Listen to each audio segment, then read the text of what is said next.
And just watching the podcast with her leadership team, it seems like they lost touch in a sense with regular Americans. I mean, building up the, the they never Beyonce had touch with regular the Americans.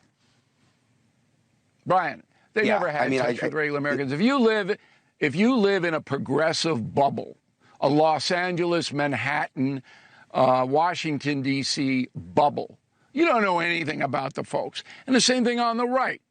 If you live in this unbelievable, narrow caste where every Democrat is bad, everything on the other side is evil, you don't have touch with the folks. The folks want common sense. They want lower prices in the grocery store. Ms. Harris, the vice president, couldn't explain why the prices went up. She couldn't explain how she was going to bring them down. She would say things like, I'm going to get the price gougers. Well, how, madam? How are you going to do that in a capitalist society? Never explain. Very bad candidate.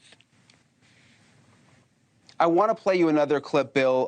This is from the same podcast. They accused Trump of even doing something illegal. Take a listen to this.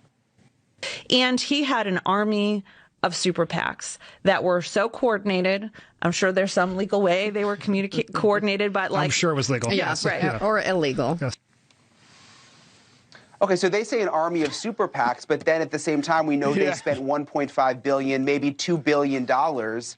Is there really a difference? I had a buddy of mine saying, oh, but Elon gave so much money in Pennsylvania, but it wasn't the same thing happening on the other side, too? Both had enough money to do whatever they wanted to do.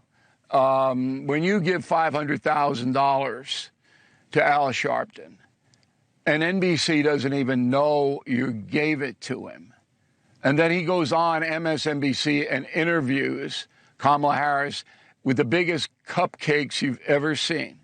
When that happens, I don't think you want to bring up any corruption. When you're giving Oprah $2.5 million for Harpo, her production company, for a day, it was like a spa day with Kamala and Oprah. Let's go to the spa. Let's get our nails done. And I know I'm going to be accused of being a misogynist, whatever, but that's what it was like. $2.5 million. Come on. And then you're sitting around a table going, Trump had an army of people. So ridiculous. I hope people see the absurdity of all of this. Just admit it, Democratic Party. You lost. You weren't on the right side of the issues for the folks. You don't have any leadership in the party. Joe Biden is the second worst president of all time.